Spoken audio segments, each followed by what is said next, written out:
Book nibbles. Big ideas, small bites. At first glance, economics might seem to most people like the dry science of money, markets, and graphs. But Stephen Levitt, the unconventional economist at the heart of Freakonomics, has an entirely different idea of what economics really is.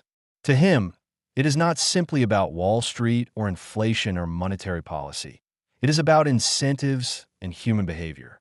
It is about asking odd questions, looking at hidden patterns, and being willing to chase the data wherever it leads, even if the answers feel uncomfortable or counterintuitive. That is what makes the book so electrifying. It takes questions most people would never think of connecting with economics and demonstrates that beneath the surface, numbers tell stories, and those stories often reveal truths about society, morality, and motivation that can shake up the way we see the world. The book starts by positioning economics not as the study of money, but as the study of incentives. Levitt explains that almost every action human beings take can be traced back to some combination of incentives, financial, social, or moral. The simplest way to grasp this is to imagine how people respond to rewards or punishments. If you offer a child candy for cleaning their room, that's an incentive. If you threaten punishment for skipping homework, that too is an incentive. But incentives are not always straightforward, and people do not always respond in predictable ways. Sometimes incentives can backfire, producing behavior that goes against what was intended. The heart of Levitt's work is figuring out which incentives are at play, what they encourage, and how they can lead to surprising consequences. One of the earliest, most vivid examples in the book involves cheating in the most unlikely place: sumo wrestling in Japan. Sumo wrestling is an ancient and respected sport, bound up with national pride and tradition. On the surface, it seems to be about honor, discipline, and ritual. But when Levitt dug into the match records, he found something curious. In sumo, rank is everything. A wrestler who wins the majority of his bouts in a tournament retains his status, while one who falls below that line risks a major setback. So when a wrestler was sitting on 7 wins and 7 losses, heading into the final crucial match, the stakes were enormous. And when Levitt looked at who these 7-7 wrestlers were matched against, he saw that suspiciously often they won against wrestlers who had already secured their records. The implication was hard to miss. The matches were being thrown, with one wrestler essentially allowing the other to win in exchange for an unspoken favor that could be repaid later. In a sport that publicly prided itself on purity and tradition, the data exposed a hidden economy of corruption and incentive-driven deals.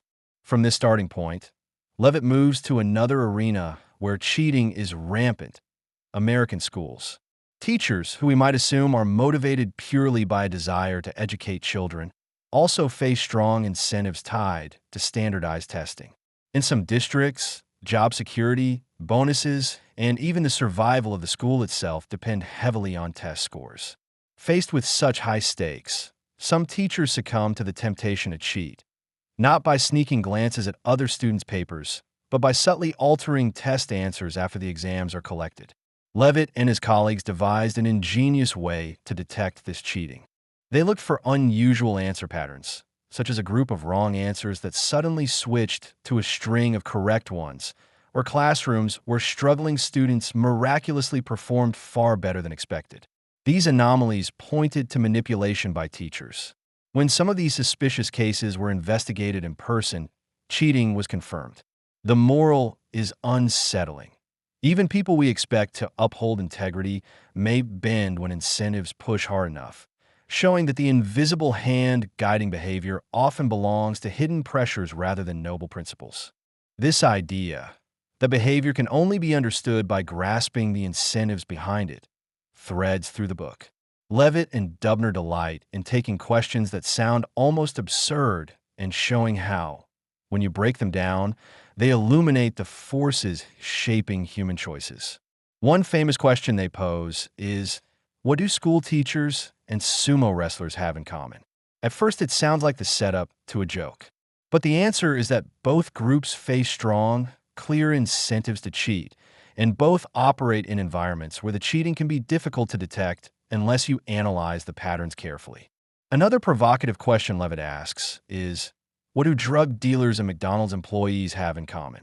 To most people, the drug trade conjures images of glamour, wealth, and power.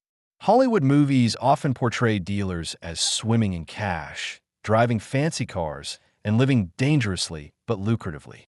Yet when Levitt and his research partner Sudhir Venkatesh gained access to the financial records of a real gang, the truth turned out to be very different. The gang's books revealed that the foot soldiers, the young men risking their lives on street corners, were earning barely more than minimum wage, sometimes even less. They lived with their mothers, endured constant risk of violence and arrest, and had little chance of advancing to the top, where the true profits lay. The structure resembled a corporate pyramid, where a few at the top reaped massive rewards while the many at the bottom toiled in danger and poverty. In fact, the risks outweighed the pay so heavily that the rational question was, why would anyone take such a job? The answer circled back to incentives and hope. The small chance of rising in the ranks, combined with the allure of respect and status, was enough to keep recruits coming despite the bleak odds. It was not unlike young athletes dreaming of making it to the NBA or musicians chasing stardom, where the reward for a few are astronomical, but the vast majority face disappointment. As Levitt continues his exploration, he repeatedly challenges the way people think about morality versus economics. He insists that economics is not about what is right or wrong, but about describing human behavior rather than prescribing it. For instance, consider the chapter that looks at crime in America during the 1990s.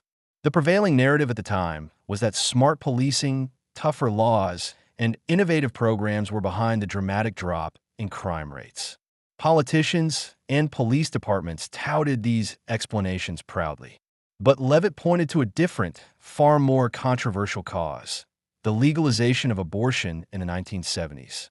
His reasoning was that unwanted children are statistically at higher risk of growing up in unstable environments, facing neglect, poverty, and lack of opportunity, all factors that increase the likelihood of criminal behavior.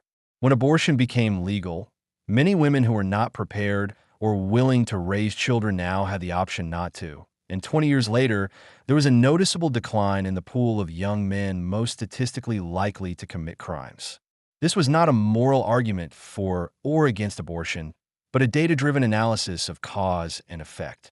It shocked many readers, and critics debated it fiercely, but exemplified the book's core principle: to follow the evidence wherever it leads, even into uncomfortable territory.